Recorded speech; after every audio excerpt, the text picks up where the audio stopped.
우리 흔히 머리 좋은 애들은 좀 예민하다 이런 말 많이 하죠. 실제로 영재교육의 권위자인 린다 실버만의 연구에 따르면 비동기적 발달, 과흥분성, 예민함과 공감 능력, 복잡한 내면 세계, 학습 능력 및 내재적 동기 이렇게 5가지 특징이 있다고 했는데요. 오늘 영상 끝까지 시청하시면 영재에게서 관찰된 행동 특징, 영재는 후천적으로 만들어질 수 있는 것인지, 아이의 잠재력을 폭발시키는 양육법, 미래에 진짜 필요한 지능이 무엇인지 배워가실 수 있습니다. 제가 인트로에서 이야기한 린다 실버만의 연구에는요, 분명한 한계점이 있었어요. 바로 연구 대상이 주로 그 연구자의 센터를 찾아온 아이들에 한정되었다는 점인데요. 이게 뭘 의미하는 거냐면, 저는 행동 수정을 전문으로 하고 있는데 제가 운영하는 센터에는 말티즈와 푸드를 믹스한 말티푸라는 견종이 정말 많이 오거든요. 그런데 얘들이 여길 왜 올까요? 어떠한 불편함이 있어서 온단 말이에요. 물거나 발버둥 치거나 짖거나. 그러면 저희 센터의 데이터에는 위협 반응이 높은 말티푸들이 높게 측정이 될 수밖에 없어요. 그렇다고 해서 모든 말티푸가 민감하다라고 일반화할 수는 없는 거잖아요. 마찬가지로 영재의 아이들 중에서도 학교 생활 잘하고 정서적으로 안정된 아이들은 굳이 비싼 돈을 들여서 전문 센터를 방문하지 않을 가능성이 높기 때문에 이 연구에서 제외가 되기가 쉬워요. 학계에서는 영재 아이들이 정말로 환경에 민감한 것인지에 대해서는 인과관계가 명확하지 않다고 보고 있습니다. 향후에 이루어진 연구들에서도 우리가 흔히 민감한 특성이라고 여기는 위와 같은 특징들은 영재와 비영재 간의 유의미한 차이가 없다는 것이 속속들이 밝혀지고 있는데요. 다만 딱 한 가지에서는 차이가 있었음이 드러났습니다. 바로 개방성이었어요. 개방성? 그게 뭘까요? 호기심, 창의성, 탐구심 이런 것들이 바로 개방성과 관련된 키워드인데요. 그럼 여기서 또 이런 생각이 들죠. 우리 흔히 호기심, 창의성, 탐구심 같은 것들에 도움이 된다고 하는 교구, 책, 프로그램 같은 것들이 이 개방성을 어디까지 끌어올려 줄 수 있을까요? 이 이야기를 하려면 지능이 선천적인 것인지 후천적 학습과 경험을 통해 개발할 수 있는 것인지 이런 이야기를 반드시 해야 할 필요가 있어요. 이 부분부터는 이상한 상술에 걸려들지 않을 수 있는 아주 중요한 이야기니까 끝까지 꼭 봐주세요. 리처드 하이어 교수는 자신의 저서 지능의 신경과학을 통해 아이들 지능에 대해서 이런 거 하면 높아진다 라는 물건이나 프로그램 등을 구매할 땐 아주 주의를 해야 한다 라고 하는데요. 왜냐면 아동의 지능을 높이는 방법을 알고 있다는 주장들이 사실은 아주 순진하거나 잘못되었거나 또는 허위라는 점인데, 이런 주장들이 비단 인터넷이나 별다른 과학적 전문 지식이 없는 저자가 쓴 책에만 있는 것이 아니라 엄격한 심사를 거쳐서 권위 있는 과학 저널에 실리는 연구 논문들 중에서도 이런 주장을 발견할 수 있다고 해요. 일례로 특정한 모차르트 소나타를 10분 동안 들으면 일시적으로 IQ가 8점 정도 상승한다는 연구가 있었는데, 향후 종합적인 검토 논문이 나온 후에 아니라는 것이 밝혀졌어요. 하지만 이거 바로잡는 데까지 무려 11년이라는 시간이 걸렸고, 그 사이 모차르트 CD는 불티나게 팔려 나갔죠. 왜 이런 일이 벌어질까요? 연구를 하는 상황은 극히 통제된 실험 상황이고, 그 상태에서 약 10에서 15분간 일시적인 지능 향상의 효과를 봤을지라도 매우 작은 증가폭이에요. 사실 이 정도 증가폭은 모든 정신검사에서 늘 발견되는 표준적인 측정 오류로 간주될 수 있는 수준인데, 문제는 이러한 연구를 언론이나 영리를 목적으로 하는 개인 또는 기업이 인용하면서 발생하는 해프닝인 거죠. 그래서 우리는 이 단 한 가지 사실을 절대 잊지 말아야 하는데요. 어떤 교구나 프로그램, 전집 이런 것들이 지능과 얼마나 관련성이 있는지 이런 게 아직은 면밀하게 밝혀진 바가 없다. 이 사실을 머릿속에 꽉 각인을 시켜두시고, 특정 제품이나 프로그램이 광고하는 효과에 대해서는 조금 더 비판적인 시각으로 검증 절차를 걸칠 필요가 있겠죠. 그렇다면 타고난 지능 절대로 바꿀 수 없는 걸까요? 과연 지능은 선천일까요? 후천일까요?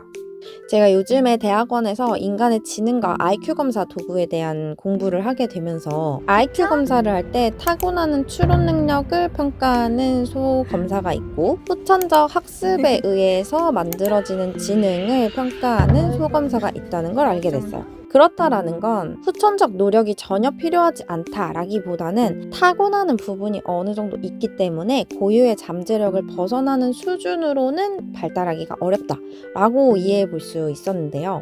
그러니까 스포츠카 엔진과 경차 엔진, 자전거 이렇게 비교를 해본다면 자전거를 가지고 태어난 사람이 아무리 페달을 밟아도 자동차 엔진을 상응하는 만큼은 속도를 내기가 어렵잖아요. 그런데 자전거를 탄 사람한테 스포츠카를 따라 붙도록 몰아붙인다면 신체적이든 정서적이든 문제가 될 수 있겠죠. 이렇게 타고난 지능을 넘어서는 수준의 뭔가를 강요할 경우에는 역효과를 낳을 수 있다는 점을 주의해야 하는 것 같아요. 그렇다면 어떻게 아이를 키워야 아이가 가진 잠재력 최대한 끌어올릴 수 있을까요? 우리가 아이를 아무리 잘 양육을 한다고 해도 경차 엔진을 타고난 아이를 스포츠카 엔진으로 만들 수는 없지만 그래도 경차가 할 수 있는 최대치의 잠재력을 깨워줄 수는 있죠. 제가 많은 부모 교육, 아동 발달 관련한 전문 서적과 콘텐츠들을 보면서 잘 먹고 잘 자고 이런 신체적인 부분 이밖에 부모와 자녀 간의 상호작용 속에서 아이의 잠재력을 폭발시킬 수 있는 딱 2가지 원칙을 발견했는데요. 그 중에서 첫 번째는 아이에게 의도적으로 뭔가를 가르치려 하기보다 그냥 아이가 탐색하는 걸 내버려 두는 거예요. 여러분, 영재들의 성격 특성 중에서 유일하게 차이가 있었던 항목 기억나시죠? 바로 개방성이었잖아요. 많은 부모님들이 아이들의 뇌 발달을 위해서 여러 가지 것들을 합니다. 문화센터도 다니시고 책도 많이 읽어주시려고 하고 교구나 프로그램 이런 것들도 많이 이용을 하려고 하죠. 하지만 그보다 훨씬 더 중요한 게 있는데요. 일상에서 아이가 탐색하는 걸 지켜봐 주는 겁니다. 백날 첫날 책 읽고 교구하고 이렇게 한다고 해도 아이가 스스로 탐색하는 걸 너무 통제하는 경우에는 발달이 제대로 이루어지기가 어려워요. 특히 감각 운동기를 지나고 있는 아동들에게는 책이나 교구보다도 집안에 있는 물건들, 바깥에 있는 다양한 자극들 이런 것들을 직접 만지고 걸어보고 들어보고 이렇게 하는 게 훨씬 더 좋은 자극이라는 거예요. 저희 집 아이도 냉장고, 하부장, 모래, 흙바닥 온 집안 바깥 다 해줍고 다니거든요. 부모 입장에서는 안 돼! 라고 하고 싶은 것들이 정말 많아요. 하지만 저희는 너무 위험한 게 아니라면 되도록 오픈을 해주고 있거든요. 어른들의 눈에는 집안을 어지르는 것 같이 보이지만 사실 이 과정에서 아이들의 뇌세포는 계속해서 연결이 일어나고 있어요. 그렇다고 해서 모든 걸 개방하라는 건 절대 아닌데요. 이와 관련해서는 우측 상단 카드 참고하시면 더 자세히 알아보실 수 있으니까 이 영상 다 보신 후에 이 영상도 참고해보세요. 2번째는 정답 대신 질문하는 건데요. 명시적 학습이 어려운 아동의 경우엔 어떤 개념을 안 쳐놓고 가르치는 것보단 암묵적 학습을 통해서 더 잘 배울 수 있습니다. 명시적 학습이라는 건 자, 지금 공부를 시작하자, 시작! 이렇게 하면서 아이에게 의도적인 교육을 진행하는 방식이고 암묵적 학습은 아이가 배우는지 아닌지 또 모르게 어떤 학습이 이루어지는 과정이에요. 그래서 학습지나 구조적인 교구활동 대신 실생활에서 사용되는 질문으로 아이에게 여러 가지를 가르칠 수 있습니다. 예를 들어서 수 개념 같은 경우에도 어떤 교구를 가지고 이건 몇 개야? 이건 많아? 적어? 이렇게 가르치시기보다는 아이가 진짜로 당면한 그 순간에 질문을 해주시는 거예요.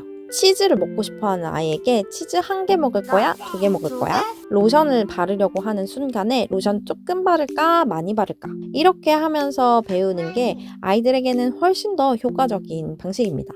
그리고 색깔을 구별하는 것도 교구 활동이 있더라고요. 초록색은 어디에 꽂아야 되지? 아니지, 엄마가 좀 도와줄까? 이렇게 학습하는 걸 제가 무슨 다큐멘터리를 통해서 봤는데 전혀 그러실 필요가 없고요. 그냥 물감놀이를 하시면 됩니다. 민우는 색깔 구별을 굉장히 잘 하는 편이에요. 그런데 저희는 교구 활동을 한 게 단 하나도 없거든요. 이게 어떻게 이루어진 거냐면 물감을 가지고 노는 과정에서 와, 초록색이 쭉 나오네. 민우야, 엄마 초록색 물감 좀 갖다 줄래? 민우는 초록색 할 거야, 노란색 할 거야.